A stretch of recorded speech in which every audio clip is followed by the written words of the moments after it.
जिस गन्ने से गुड़ इतना काला होता है उसकी चीनी इतनी सफेद कैसे हो गई? केमिकल्स उसमें डाले जाते हैं। और मैं एक चीनी मिल के अधिकारी जो मैनेजर है, मैं उनकी बात आपको बता रहा हूं। उन्होंने कहा कि मुझे लगभग 12 साल हो गए चीनी मिल में काम करते हुए, और जब से मैंने काम करना शुरू कर दिया चीनी मिल में, तभी से मैंने घर में चीनी लाना ही बंद कर दिया। मैं तब से अपने बच्चों को चीनी खिलाता ही नहीं हूं, जबकि नौकरी से सैलरी वहीं से मिलती है, मगर चीनी नहीं। मैंने कहा कि आखिर कौन सी घटना घटी जिसके कारण से आपने ऐसा किया? तो उन्होंने बताया एक छोटी सी घटना कि चीनी मिल में जो ये पानी निकलता है ना, चीनी के बनने के बाद उस प्रोसेसिंग में जो पानी निकलता है, उस पानी में वो सारा केमिकल भी मिक्स रहता है, और उस पानी को चीनी मिल वाले लोग अक्सर एक टंकी में जमा करके रखते हैं। ये सभी चीनी मिल वालों के पास में होता है, आप भी कभी जाएंगे तो आपको भी पता चलेगा। वो टंकी में वो पानी रखा जाता है, लेकिन रोज रोज प्रोसेसिंग हो रहा है, रोज चीनी बन रही है, रोज बहुत सारा पानी आ रहा है, तो आखिर कब तक? एक टंकी की क्षमता है ना, कितने दिनों तक वो टंकी खाली रहेगी? भर जाती है, भरेगी तो फिर क्या करेंगे? खाली करना है। तो क्या किया था चीनी मिल के लोगों ने? सोचा कि छोड़ो ना, अब कहां जाएंगे उसको फेंकने के लिए कहीं दूर, क्योंकि अब उतनी बड़ी टंकी जिसमें हजारों गैलन पानी है, उसके लिए ट्रांसपोर्ट में कितना खर्च आएगा, तो बेहतर होगा रात के अंधेरे में कहीं खेत में डाल देते हैं। क्योंकि जनरली फैक्ट्रियां तो होती हैं ऐसे ही बिराने में, तो कहीं डाल देते किसी खेत में, क्या पता चलेगा पानी है कि चीनी मिल का पानी है, क्या है। तो ये सोचकर मैनेजमेंट वाले लोगों ने रात में ही उस पानी को खेतों में छुड़वा दिया, और नतीजा ये हुआ कि उस खेत की सारी फसल जल गई, मिट्टी बंजर हो गई।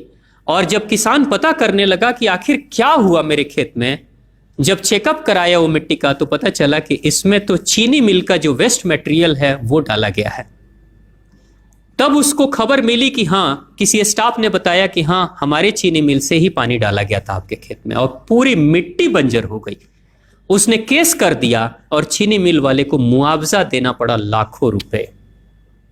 तभी से वो स्टाफ कहते हैं कि जो मिट्टी को बंजर कर दे वो इंसान के शरीर में जाए तो क्या करेगी। उसी के बाद से मैंने अपने घर में चीनी लाना बंद कर दिया। और सच्चाई है, लगभग अगर आप देखेंगे तो अंग्रेजों के आने के समय अंग्रेज पहला चीनी मिल इन्होंने भारत में ही लगाया था।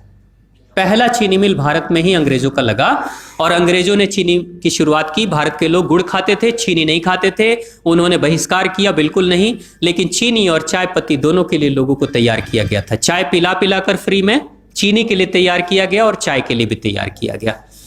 अंग्रेज ने जब से ये शुरू किया है, और पिछले 50 वर्षों से हमारे समाज में चीनी खाने का प्रचलन बहुत तेजी से बढ़ा है, और उसी समय से भारत के लोगों के बच्चों के शरीर में कैल्शियम की कमी होनी शुरू हो गई है। अगर कोई मां, अगर कोई बहन जो गर्भवती हो, गर्भकाल के दौरान अगर चीनी का सेवन अगर कोई बहन कर रही हो, तो चांसेस ज्यादा होते हैं गर्भपात होने के। कोई मां अगर बच्चे के जन्म से पहले 1 साल पहले से ही चीनी छोड़ दे और सामान्य भोजन करे, अपना ही दूध बच्चे को पिलाए, और कम से कम 5 साल तक बच्चे को चीनी ना खिलाए, खुद को चीनी ना खिलाए, उस बच्चे को कभी भी ऑस्टियोपोरोसिस की समस्या नहीं हो सकती। कैल्शियम की कमी उसके शरीर में कभी नहीं होगी।